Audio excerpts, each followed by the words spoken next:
Halo semuanya, selamat datang di video pembelajaran pengendalian dan akuntansi biaya tenaga kerja. Saya Rahma Aluswari Putri, Prodi Manajemen semester 3 Universitas Tulungagung. Pada video ini kita akan membahas dua konsep penting, yaitu yang pertama, standar waktu tenaga kerja, dan yang kedua adalah teori kurva belajar atau learning curve theory. Dua konsep ini sangat penting bagi perusahaan karena berkaitan langsung dengan efisiensi kerja, penilaian kinerja karyawan, pengendalian biaya tenaga kerja, dan yang terakhir perhitungan harga pokok produksi.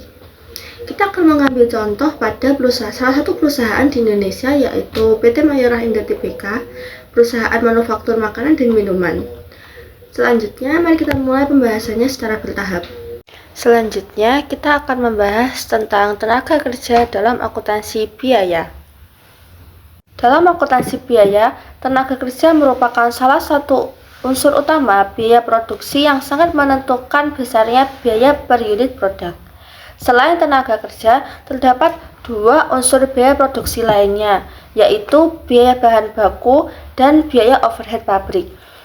Ketiga unsur ini saling berkaitan dan membentuk total biaya produksi yang dikeluarkan perusahaan dalam menghasilkan barang atau jasa. Selanjutnya, pengertian biaya tenaga kerja. Biaya tenaga kerja adalah seluruh imbalan atau kompensasi yang dibayarkan perusahaan kepada karyawan sebagai balas jasa atas tenaga, waktu, dan keahlian yang mereka berikan dalam proses produksi. Imbalan tersebut tidak hanya berupa gaji atau upah pokok, tetapi juga dapat mencakup upah lembur, insentif, bonus produksi, serta tunjangan tertentu yang berkaitan langsung dengan pekerjaan. Dalam praktik akuntansi biaya, biaya tenaga kerja diklasifikasikan menjadi dua kelompok, yaitu tenaga kerja langsung dan tenaga kerja tidak langsung. Apa itu tenaga kerja langsung? Tenaga kerja langsung adalah karyawan yang terlibat secara langsung dalam proses pembuatan produk dan hasilnya dapat diidentifikasi secara jelas pada produk tertentu. Biaya tenaga kerja langsung biasanya dapat ditelusuri langsung ke produk yang dihasilkan, sehingga menjadi bagian dari biaya pokok produksi. Contoh tenaga kerja langsung antara lain operator mesin di pabrik, pekerja perakitan, serta pekerja pengemasan yang menangani produk secara langsung. Misalnya, pada perusahaan manufaktur sepatu, pekerja yang menjahit bagian sepatu atau merakit sol termasuk dalam kategori tenaga kerja langsung karena kontribusinya dapat dihitung per unit sepatu yang dihasilkan. Selanjutnya, tenaga kerja tidak langsung. Tenaga kerja tidak langsung adalah karyawan yang tidak terlibat secara langsung dalam pembuatan produk, tetapi memiliki peran penting dalam mendukung kelancaran proses produksi. Biaya tenaga kerja tidak langsung tidak dapat ditelusuri secara langsung ke produk tertentu, sehingga digolongkan sebagai bagian dari biaya overhead pabrik. Contoh tenaga kerja tidak langsung meliputi mandor atau pengawas produksi, petugas gudang, bagian pemeliharaan mesin, serta staf kebersihan area produksi. Walaupun tidak berhubungan langsung dengan proses pembuatan produk, keberadaan tenaga kerja tidak langsung sangat penting untuk menjaga efisiensi, kualitas, dan kontinuitas produksi. Karena biaya tenaga kerja umumnya menyerap porsi yang cukup besar dari total biaya produksi. Perusahaan perlu melakukan pengendalian dan pengukuran biaya tenaga kerja secara tepat. Salah satu cara yang digunakan adalah dengan menetapkan standar waktu kerja, yaitu waktu yang seharusnya dibutuhkan seorang karyawan untuk menyelesaikan suatu pekerjaan dalam kondisi normal. Dengan adanya standar waktu, perusahaan dapat menilai efisiensi kerja, mengendalikan pemborosan, serta menjadi dasar dalam perhitungan biaya tenaga kerja dan penilaian kinerja karyawan. Selanjutnya, kita akan membahas tentang standar waktu. Apa itu standar waktu? Standar waktu adalah waktu yang seharusnya dibutuhkan seorang tenaga kerja normal untuk menyelesaikan satu unit pekerjaan dalam kondisi kerja yang wajar dan normal. Perlu dipahami bahwa standar waktu bukanlah waktu tercepat, karena jika menggunakan waktu tercepat, maka target akan terlalu berat dan tidak realistis. Sebaliknya, standar waktu juga bukan waktu yang paling lambat, karena hal ini dapat menyebabkan pemborosan waktu dan biaya. Dengan kata lain, standar waktu adalah waktu yang realistis, adil, dan dapat dicapai oleh sebagian besar tenaga kerja dalam kondisi normal. Selanjutnya, mengapa standar waktu penting dalam akuntansi biaya? Dalam akuntansi biaya, waktu kerja memiliki hubungan langsung dengan biaya tenaga kerja. Semakin lama waktu yang digunakan untuk memproduksi suatu barang, maka semakin besar pula biaya tenaga kerja yang dikeluarkan. Oleh karena itu, perusahaan perlu memiliki standar waktu agar proses produksi dapat berjalan efisien, biaya tenaga kerja dapat dikendalikan, serta kinerja tenaga kerja dapat diukur secara objektif. Tanpa standar waktu, perusahaan akan kesulitan menentukan apakah suatu pekerjaan dilakukan secara efisien atau tidak.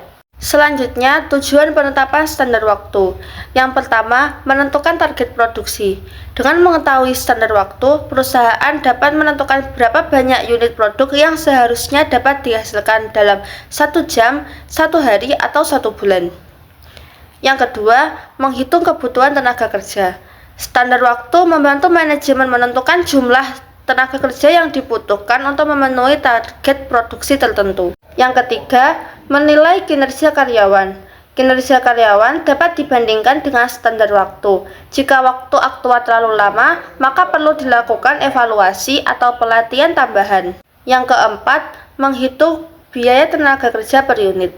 Standar waktu digunakan untuk menghitung biaya tenaga kerja per unit produk yang sangat penting dalam penentuan harga jual. Yang kelima, menyusun anggaran biaya produksi.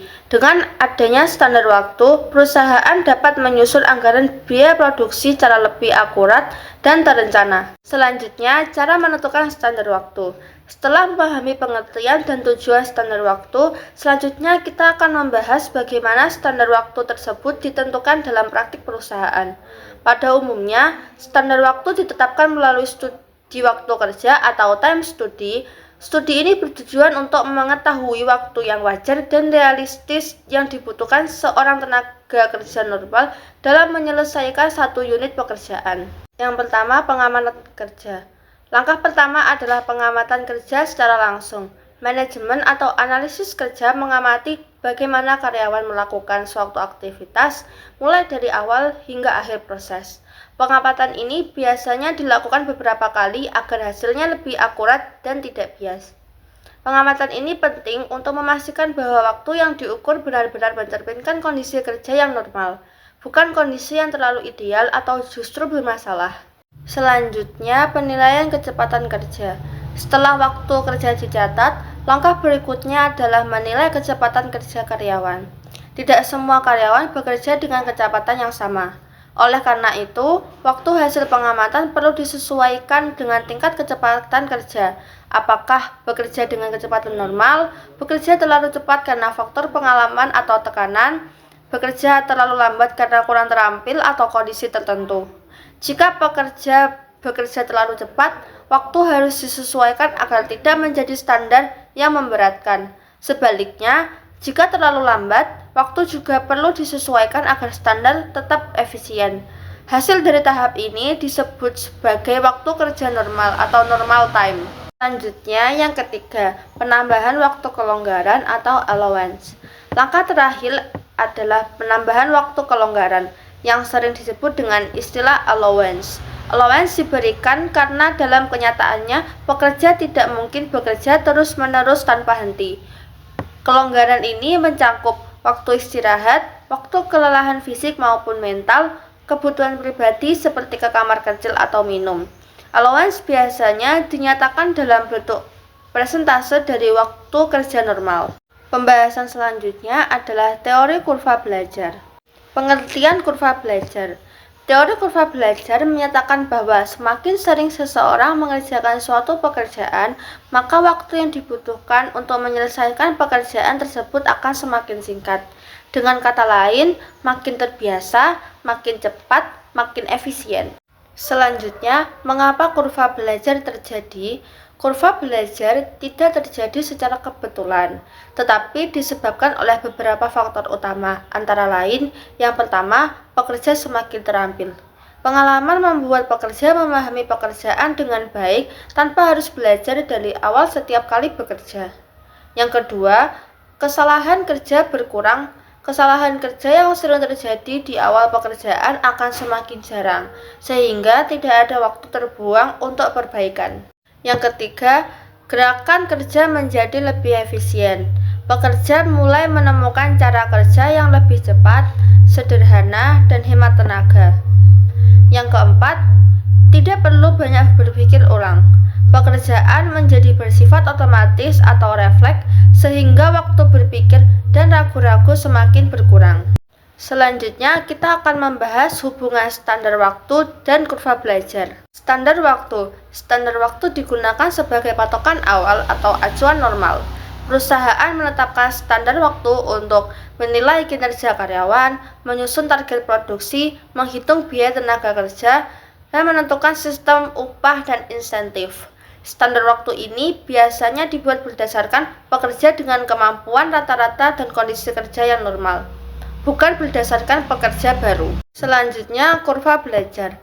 Kurva belajar menjelaskan bahwa kemampuan kerja seseorang akan meningkat seiring pengalaman.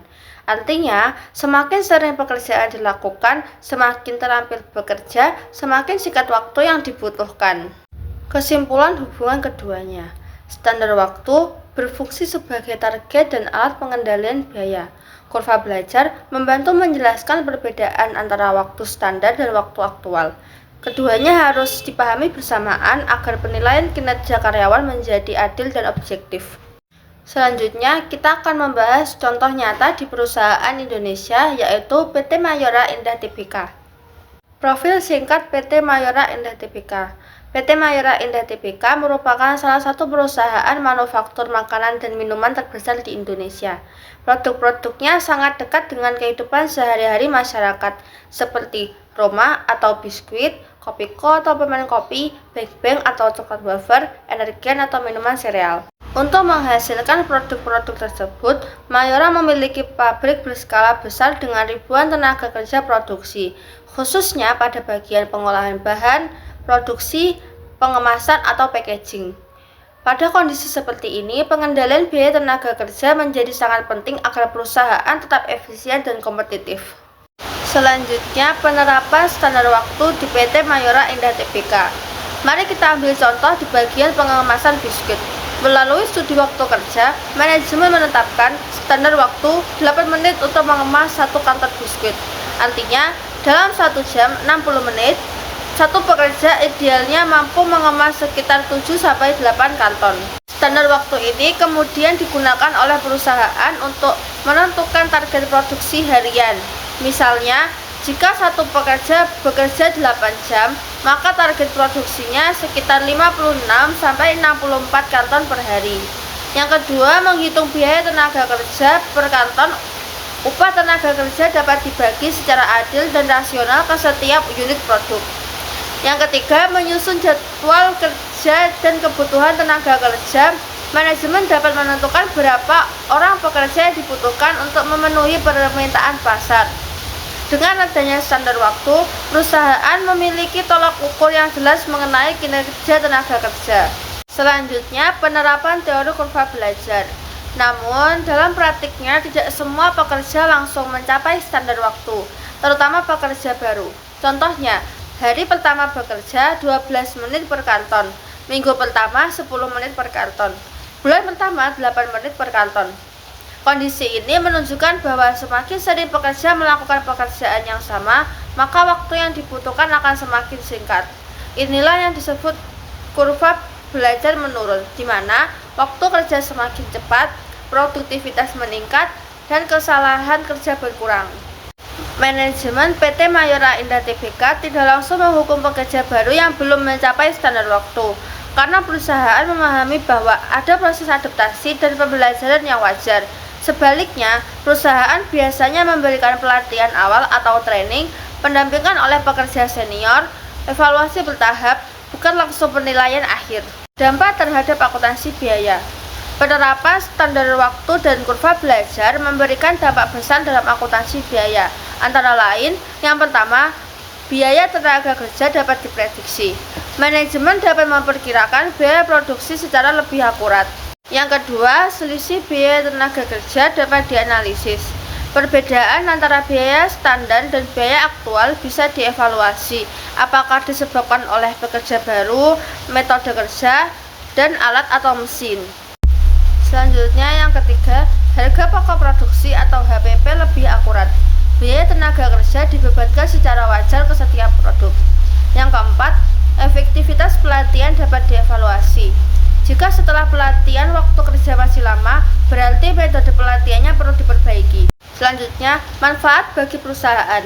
Dengan penerapan standar waktu dan kurva belajar, perusahaan dapat menetapkan target kerja realistis, menilai kinerja karyawan secara adil sesuai pengalaman, serta mengendalikan biaya tenaga kerja secara lebih efisien.